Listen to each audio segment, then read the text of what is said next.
Meeting मध्ये हा होतो. साहेब. तुम्ही हा नीट साहेब. प्रेस बघितली तर आपल्या लक्षात येईल. अहो साहेब, मी तुमच्या सगळं कोणाच्याही तुमच्या विरोधात बोललेलो प्रेसला नाही. ऐका तुमच्या प्रेसला तिकडं 2 मिनिटं फक्त एक बडवे म्हणून बोलतो. आम्ही बीजेपीला मानणारे माणसं आहेत. बीजेपीला मतदान करतो पंढरपुरात आम्ही.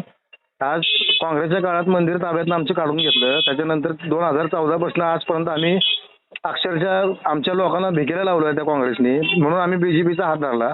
तर बीजेपी आमच्या डोंगरावर लाथा घालायला लागली. आणि तुम्हाला स्पष्ट सांगतो साहेब, बडव्यांचं ऐका बडव्यांचं नाव घ्यायचं अधिकार कोणालाच नाही. बडव्यांचा इतिहास खरंच तुम्ही एकदा माहिती करून घ्या. आज अफजल खान इथं स्वारी करून आला होता. औरंगजेब आला होता. प्लेगच्या काळामध्ये मंदिराचं संरक्षण बडव्यांनी केलंय. आता बोलू मी तुमचं ऐकलं तर? हा बोला. तुमचा गैरसमज होतोय. पूर्ण प्रेस बघितली तर गैरसमज होणार नाही. अहो पण बडवे नाव कशासाठी? आम्हाला त्रास होतो ना साहेब इथं. तुम्ही ऐकणार नसाल दादा तर कसं बोलणार? तुमचं ऐकलं की नाही मी? हा बोला. त्यामुळे तुमच्या त्रासाला मी समजून घेतो. तुमचा गैरसमज होता. मी बडव्यांच्या विरोधात बोललेलो नाही. नंबर 1 मी तेच तुम्हाला लिहून दिलंय. 2 मी जे बोललो ते राज ठाकरे पार्टी सोडताना तो बडव्यांवर बोलला आहे. कोण? राज ठाकरे. मान्य 100%. हा 2 3 मी त्यांना तुमच्यासारखंच राज ठाकरेंनी बडव्यांचा उल्लेख केलाय त्याचं क्रिटिसाइज करतोय, आलोचना करतोय. तुम्ही कुठल्या बडव्यांबद्दल बोला हा प्रश्न विचारतोय. काय झालं साहेब ऐका, आता तुम्ही ऐकूनच घेत नाही. शांतपणे ऐकून घ्या मग तुम्ही बोला. ऐकतो मी. तुमचा हा समज आहे की मी बडव्यांच्या विरोधात बोललो. हे नाही. राज ठाकरे पक्ष सुरू करताना या माझ्या विठ्ठलाला बडव्यांपासून मुक्त करायचं असं म्हणाले. का म्हणाले? कोणाबद्दल बोलले? ते बडवे कोण हे राज ठाकरेंनी सांगा. आम्ही त्यांना प्रश्न विचारतोय. मी तुमची बाजू घेतोय. मी तुमच्या विरोधात नाही बोलत आहे. एवढंच मला म्हणायचं आहे. बोला. आता मी बोलू का साहेब तुम्हाला? बोला. बघा आम्ही आशिष शेलार साहेबांना खूप मानणारे माणसं आहेत. अरे मी आशिष शेलारच बोलतो. मी सारखे तुम्हाला SMS ला रिप्लाय केला. मी स्वतःच करतोय. तुमचा गैरसमज तिथेही करतोय. मी स्वतः करतो. आता मी मीटिंग मधून बाहेर आलो तेवढ्यासाठी. 2 मिनिटं फक्त माझं म्हणणं फक्त 2 सेकंद मला बोलू द्या फक्त.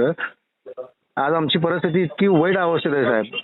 10 ते 15 हजार लोकांचा समाज अक्षरशः रस्त्यावर या काँग्रेसच्या काळात काढलेला आहे सगळा. आज इतक्या वाईट अवस्थेत आमचा समाज असताना हे नाव येतं त्याबद्दल आम्हाला वाईट वाटतं साहेब.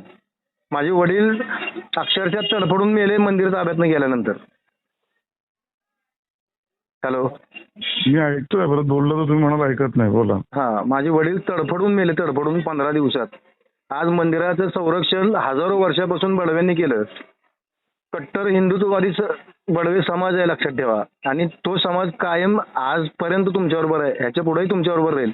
फक्त आमची एक तुम्हाला रिक्वेस्ट आहे की तुम्ही आमच्या बाजूने उभा राहा. तुम्ही आता मला बोलतो तुम्ही बोललात ते मान्य आहे मला की तुम्ही बडव्यांची बाजू घेऊन बोललात. आता मी बोलू साहेब? हा बोला. तुमचं म्हणणं मला पूर्ण मान्य आहे. तुम्ही आमच्यावर आहात त्याबद्दल धन्यवाद आणि कृतज्ञ पण आहोत. आम्ही तुमच्या विरोधात जाणार बीजेपी कधीच नाही. आजपर्यंत गेली नाही, यापुढे जाणार नाही. तुमची झालेली अडचण तुम्ही मला सांगितली. हा वेगळा विषय. त्याच्यासाठी आपण नक्की भेटू, नक्की बोलू, मार्ग काढू, मुख्यमंत्र्यांकडे जाऊ. काही अडचण नाही. आता गैरसमजापुरतं मी तुम्हाला क्लॅरिफाय करतो की हा विषय तो नव्हता आणि मी असं बोललेलं नाही. बीजेपी असं बोलणार नाही. एवढंच क्लॅरिफाय केलं. तुम्ही क्लॅरिफाय करून घ्या. एवढंच माझी विनंती. आणि आम्ही तुमच्यावर आहोत बस.